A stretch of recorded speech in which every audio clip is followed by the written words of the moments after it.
Hashtag team whip that ass show up today on Capitol Hill, embodied by Congresswoman Jasmine Crockett. She did not mince any words when it came to Elon Musk and Donald Trump, but also his Attorney General Pam Bondi. Now recognize the ranking member of the subcommittee, Jasmine Crockett. Thank you so much, Mr. Chairman. And I first just want to begin with a news alert. Guess what? Joe Biden is not the president anymore.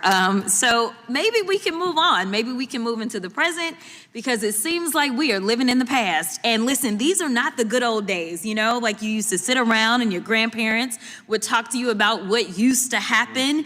What we need to be talking about is how we are going to legislate, because I think that some of my colleagues have confused what our jobs are. And I get that we're sitting in judiciary. And so it may seem as if we are here to be litigators, but we are here to be legislators, which means that we are supposed to be writing laws, not trying to have our own trials and determine whether or not something is true or not, or whatever the case is, or who should be sued, who shouldn't be sued.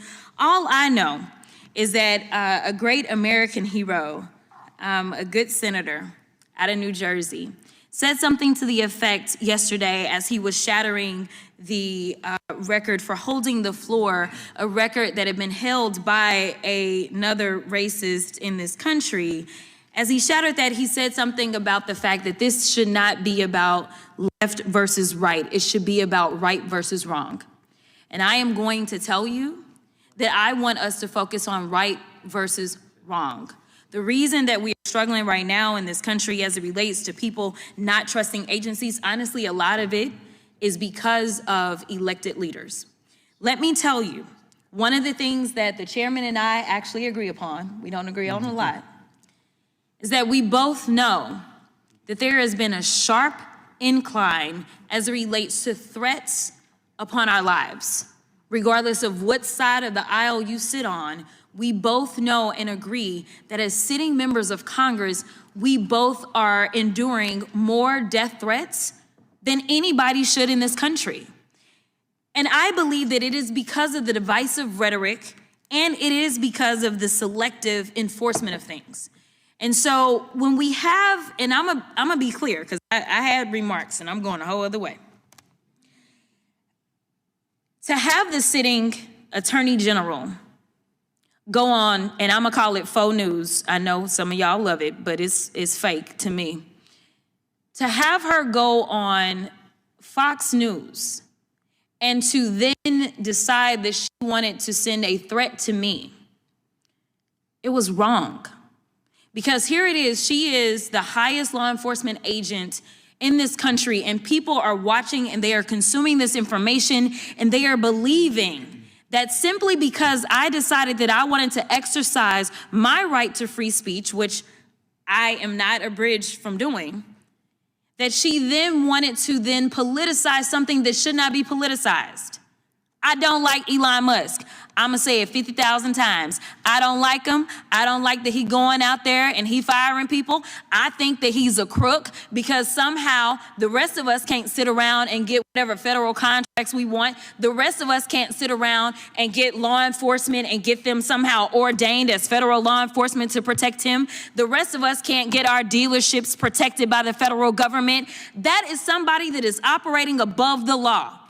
For whatever reason, just because he has a lot of money, more money than everybody else. And yes, I am happy to see that on my birthday, which is what I said, there were peaceful protests around this world against him, because he is a problem. And so you never should have somebody that is sitting that high and is going to sit up here and threaten a sitting member of Congress when she knew good and well, if she watched the entire thing, that I specifically told protesters to make sure you consult with lawyers, just like I've told protesters over and over and over in the history of me advising people to go out and exercise their constitutional right. The fact that there are other sitting members that have received letters of threat from this new DOJ tells me that they are about retribution and they are not about following the law. The reason that our party, or I won't even say our party, our country is torn apart is because we can't even agree on right versus wrong. This should not be left versus right. The only thing that we're asking is that we have law enforcement that will show up when there is an actual crime. If somebody calls and says, hey, I need you to investigate this cybercrime, or I need you to investigate this child pornography, or I need you to investigate this robbery, then we want somebody to show up, and we don't want them to look at us and act as if just because I'm black or because I'm woman, that I am not worthy of having that case investigated, because we have an administration that is continuously railing against diversity, equity, and inclusion, or we don't need people that show up that feel like diversity should not be valued. That is why we should have somebody that may show up and looks like me. The final thing that I'll say, because you've been gracious, is this. When I first became a public defender, I had no criminal defense experience. And I walked in and I told my boss, Charlie, I said, listen, you should hire me. He said, why? I said, because I'm black. Charlie looked at me like I was crazy. And I said, let me tell you something. When I walk in, I'm gonna walk in with a level of rapport and understanding that maybe some of my other colleagues will not. Charlie offered me my job, and I worked my butt off, and I worked really, really hard for all of my clients, not just those that look like me, and that is what it looks like to serve. Thank you. Oh, I love it when all those folks just real silent, ain't got nothing to say when Congresswoman Crockett just drops the mic. It's as simple as that. And yeah, she should have checked Pam Bondi, because that child, she spends more time on Fox News she does at the Department of Justice. But that goes to show you, Donald Trump, he's not actually trying to run the country. He wants to run a TV show. That's all this is. That's why Kristi Noem keeps playing dress up and going on all with the Department of Homeland Security, because once she discovered they have all those outfits, she thinks she's on a television show.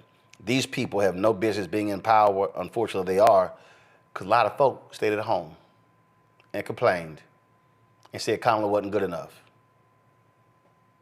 What y'all saying right now?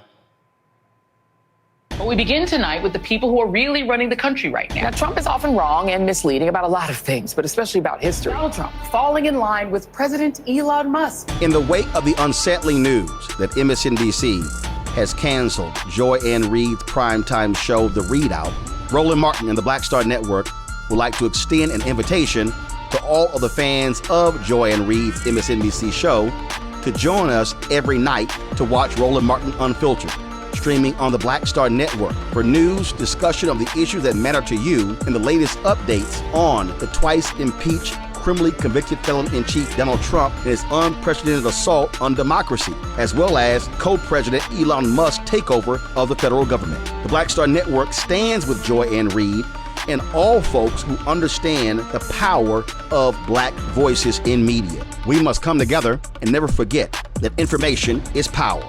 Be sure to watch Roland Martin Unfiltered weeknights, 6 p.m. Eastern at youtube.com/Roland S. Martin, or download the Black Star Network app. Hello, I'm Isaac Hayes III, founder and CEO of Fanbase. Listen to what I'm about to tell you. The window to invest in Fanbase is closing. We've raised over $10.6 million of our $17 million goal. That means there's room for less than 6,370 people to invest in Fanbase for the average amount. The minimum to invest in Fanbase right now is $399. That makes you an owner in Fanbase today. Go to startengine.com/fanbase to invest. Why? Because current social apps have taken advantage of users for far too long, with content suppression, shadow banning, harmful racist content, and no real tools for monetization and equity. Fanbase has over 1.4 million users and counting, allowing anyone to reach all their following and monetize their content from day one. Social media is the new TV, and whoever owns the apps that distribute that content have the opportunity to own potential billion-dollar companies. While big platforms with uncertain futures are failing to serve their users, Fanbase is stepping up to fill the gap. Don't wait until it's too late. Invest now, invest for yourself and your future. Go to startengine.com/fanbase and own the next generation of social media.